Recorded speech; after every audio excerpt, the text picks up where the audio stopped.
Hello, my name is Martin Bloemendaal. Welcome to this lecture on thermal energy storage. The goal of this lecture is to provide you with a basic understanding of the working principles of different heat storage technologies and their application in the energy transition. Therefore, we will discuss why heat storage is important in the energy transition, which technologies exist for heat storage and recovery.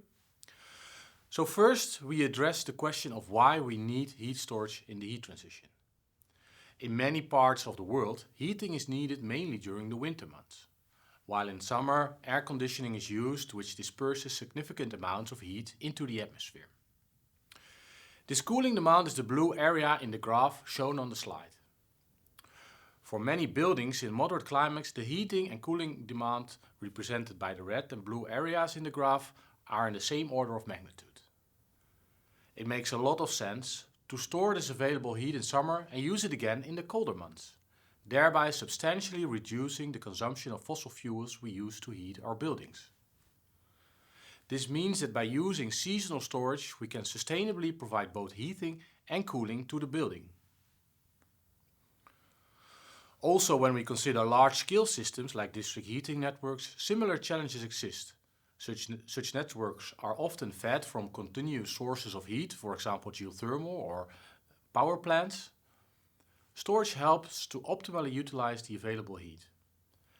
And due to the transition towards fully sustainable heat and power production, heat demand and availability will even be more disconnected, resulting in an even greater demand for storage. Next to seasonal heat storage, also shorter cycle heat storage is needed. For example, on a diurnal basis in houses where heat is generated during the day is needed in the evening or early morning, illustrated in the graph on the screen. Or in industrial processes like food production, where large amounts of heat can be reused in consecutive batches of production, requiring storage of some hours or less. Now, let's see which type of thermal energy storage systems exist. To accommodate the wide variety in required storage temperature, amount of heat and storage time, we distinguish between three main types of heat storage. Sensible heat storage is the most familiar and widely applied type of heat storage. Often water is used as a carrier as it has one of the highest volumetric heat capacities of natural materials existing on Earth. Phase change materials can also store latent heat via the heat of fusions. For example, materials with a high heat of fusions are paraffin, nitrates and salt hydrates. The heat of fusion is generally much larger than the heat capacity of a material. The last one is thermochemical, which exhibit a reversible endo-exothermic chemical reaction. The volumetric energy content of these TCM materials is even higher than PCMs. Next to a high volumetric storage capacity, the latter two also have high efficiencies. However, they are relatively expensive and operate at specific temperature levels which make them less flexible. As a result of these characteristics, PCMs and TCMs are mostly used for small-scale and short-cycle storage in current practice. This famous graph made by the International Energy Agency illustrates the differences in volumetric heat content between sensible heat in water and various phase change and thermochemical materials.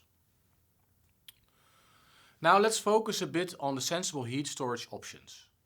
For large-scale seasonal storage, these are mostly used. Warm water can be stored above the ground or buried in tanks or pits. These can be used everywhere and made very well insulated. However, tanks are expensive to build and have limited capacities. The pits also take up a lot of space, which is not always available in dense urban settings. Another storage option is abandoned mines, which can be used to store energy. Unfortunately, these are not present in every city, and with that restricting its use only to former mining areas. The last sensible heat storage option is the subsurface. Naturally occurring layers are used to store heat at depths of 50 to 400 meters. The advantage is that they are cheap to make and have a small footprint at surface. Its applicability, however, depends on local geological conditions. To summarize our learnings, we learned that heat storage helps to utilize available resources and reduce greenhouse gas emissions. And now you know that there are many ways of heat storage at your disposal. We looked at the need for thermal energy storage where we discussed the temporal mismatch between heat availability and demand. Then we looked also at various short-term and long-term thermal energy storage technologies. In the next two videos, we will go into more detail about the sensible heat storage and the phase change and thermochemical heat storage technologies. Thank you for your attention.